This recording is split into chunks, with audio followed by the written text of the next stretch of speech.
किसी भी देश की कहानी को समझने के ना दो तरीके होते हैं।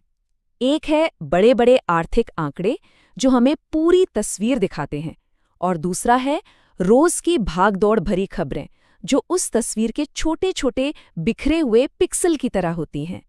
आज हम इन्हीं दोनों लेंस से भारत की कहानी को समझने की कोशिश करेंगे। तो असल सवाल ये है कि जब हम सुनते हैं कि देश की जीडीपी विकास दर 7.4% है, तो इस बड़े से नंबर का एक आम दिन की उथल-पुथल में, एक आम गुरुवार को आखिर मतलब क्या होता है? चलिए इसी की पड़ताल करते हैं।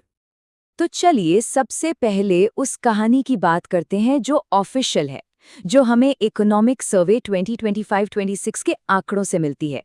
ये वो बड़ी तस्वीर है जिसे सरकार दुनिया के सामने रखती है।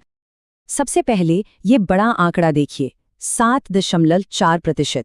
ये FY26 के लिए अनुमानित जीडीपी ग्रोथ है। सीधे शब्दों में कहें तो ये वो रफ्तार है जिससे देश की अर्थव्यवस्था के बढ़ने की उम्मीद है, और ये एक बहुत मजबूत संकेत है। अब जो बात इसे और भी दिलचस्प बनाती है वो है महंगाई। अप्रैल से दिसंबर 2025 के बीच औसत महंगाई दर सिर्फ 1.7% रही। मतलब तेज ग्रोथ के साथ साथ कीमतें भी काबू में हैं, जो कि आर्थिक स्थिरता के लिए बहुत अच्छा माना जाता है। और फिर आता है ये विशाल आंकड़ा, 701.4 बिलियन डॉलर का विदेशी मुद्रा भंडार। इसे एक तरह का सुरक्षा कवच समझिए।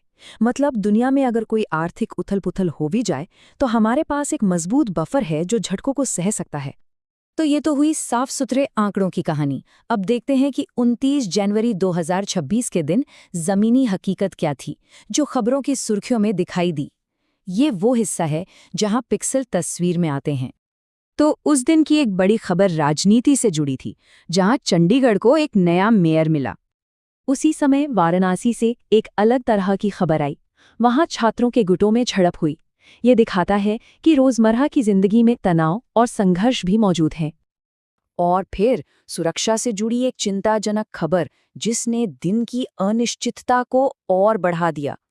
तो सोचिए, एक ही दिन में राजनीति, सामाजिक तनाव और सुरक्षा की चिंताएं, सब कुछ एक साथ चल रहा था। ये भारत की जटिलता को दिखाता है। तो सवाल यह है कि इन दो अलग अलग कहानियों को एक साथ कैसे देखें। अब हम यही करने की कोशिश करेंगे। इन बड़े आर्थिक आंकड़ों को रोजमर्रा की घटनाओं से जोड़ेंगे, ये देखने के लिए कि बड़ी तस्वीर असल में छोटे पिक्सल को कैसे प्रभावित करती है। अब देखिए, ये जो बड़ी बड़ी नीतियां होती हैं ना, जैसे PLI स्कीम, इनका असर सीधा जमीन पर दिखता है। 14 अलग अलग सेक्टर्स में 2 लाख करोड़ रुपए से ज्यादा का निवेश आया और 12.6 लाख से ज्यादा नौकरियां पैदा हुईं। ये आंकड़े सीधे तौर पर लोगों की जिंदगी को छूते हैं, उन्हें अवसर और कमाई देते हैं। और ऐसा नहीं है कि ये सब सिर्फ देश में ही नोटिस हो रहा है, पूरी दुनिया की नज़र है। उसी दिन वर्ल्ड बैंक के अध्यक्ष अजय बंगा भारत के स्किल डेवलपमेंट इंफ्रास्ट्रक्चर को देखने भुवनेश्वर पहुंचे थे। ये सिर्फ एक दौरा नहीं, बल्कि भारत की बढ़ती साख का प्रतीक है। और ये सब मुमकिन कैसे हो रहा है? जरा पिछले एक दशक में हुए इस जबरदस्त इंफ्रास्ट्रक्चर विस्तार को देखिए। एयरपोर्ट्स की संख्या 2 गुने से भी ज्यादा हो गई, और हाई स्पीड रेल कॉरिडोर तो लगभग 10 गुना बढ़ गए। यही वो ढांचा है जो अर्थव्यवस्था की रीढ़ बनता है और तरक्की को रफ्तार देता है। अच्छा, इकोनॉमी तो ठीक है, लेकिन इसका असर आम लोगों की जिंदगी पर कैसे पड़ रहा है? चलिए अब शासन और सामाजिक कल्याण की बात करते हैं और देखते हैं कि ये नीतियां कागज से निकलकर लोगों तक कैसे पहुंच रही हैं। ये आंकड़ा अपने आप में एक पूरी कहानी है।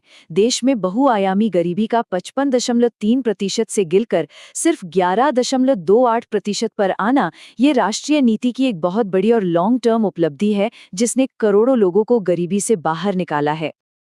और कमाल की बात यह है कि उसी दिन हम इस बड़े आंकड़े को जमीन पर उतरते हुए भी देखते हैं। बिहार के मुख्यमंत्री ने महिला उद्यमियों को सीधी आर्थिक मदद देने की घोषणा की। ये एक सटीक उदाहरण है कि कैसे राष्ट्रीय स्तर पर गरीबी कम करने के लक्ष्य को राज्य स्तर पर लागू किया जाता है। और इसका दायरा बहुत बड़ा है। करोड़ों जनधन खाते, खासकर ग्रामीण इलाकों में, और ई-श्रम पोर्टल पर लाखों असंगठित मजदूरों का रजिस्ट्रेशन, जिनमें आधी से ज्यादा महिलाएं हैं। ये दिखाता है कि कैसे करोड़ों लोगों को फॉर्मल अर्थव्यवस्था से जोड़ा जा रहा है और उन्हें एक सामाजिक सुरक्षा दी जा रही है। लेकिन तरक्की की इस कहानी के बीच देश में नीतियों और सामाजिक एकता पर बहस भी उतनी ही जोरों पर है। कवि कुमार विश्वास की ये टिप्पणी हमें याद दिलाती है कि आर्थिक विकास के साथ साथ सामाजिक सामंजस्य पर भी लगातार चर्चा होती रहती है और ये भी कहानी का एक जरूरी हिस्सा है। अब अपना नजरिया थोड़ा और बड़ा करते हैं और देखते हैं कि भारत की ये आर्थिक और सामाजिक प्रगति दुनिया के मंच पर कैसी दिख रही है। इन आंकड़ों को देखिए, ये बताते हैं कि भारत अब दुनिया में कहाँ खड़ा है। विदेशों से पैसा भेजने के मामले में हम दुनिया में नंबर 1 हैं और डोमेस्टिक एविएशन, रिन्यूएबल एनर्जी और नए निवेश जैसे ज़रूरी क्षेत्रों में हम टॉप देशों में शामिल हैं। ये बढ़ते वैश्विक प्रभाव का सीधा सबूत है। और ये सिर्फ आंकड़े नहीं हैं। उसी दिन 29 जनवरी को इसका एक जीता जागता सबूत भी दिखा। अरब लीग के महासचिव का दिल्ली आना भारत की सक्रिय कूटनीति और अंतर्राष्ट्रीय भागीदारों के साथ मजबूत होते रिश्तों का एक जीवंत उदाहरण था। और बात सिर्फ इकोनॉमी या कूटनीति तक ही सीमित नहीं है। टेक्नोलॉजी में भी भारत एक बड़ी छलांग लगा रहा है। सैटेलाइट डॉकिंग में ये उपलब्धि दिखाती है कि स्पेस टेक्नोलॉजी में भारत अब दुनिया के टॉप देशों में शामिल हो गया है, जो भविष्य के लिए नए रास्ते खोलता है। तो आखिर में हम घूम फिरकर वहीं आ जाते हैं जहां से हमने शुरू किया था। किसी भी देश की असली कहानी न तो सिर्फ आंकड़ों में मिलती है और न ही सिर्फ खबरों में। असली कहानी इन दोनों को एक साथ देखने में है, बड़ी तस्वीर और उसके अनगिनत पिक्सल को मिलाकर। तो ये सोचने वाली बात है कि अगर ये सब कुछ सिर्फ एक दिन में हो सकता है, तो आने वाला कल देश की कहानी में कौन सा नया अध्याय जुड़ेगा? ये एक ऐसा सवाल है जो हमें रोज की खबरों को एक बड़े नजरिए से देखने के लिए प्रेरित करता है, ये समझने के लिए कि हर दिन इतिहास का एक छोटा सा हिस्सा लिखा जा रहा है।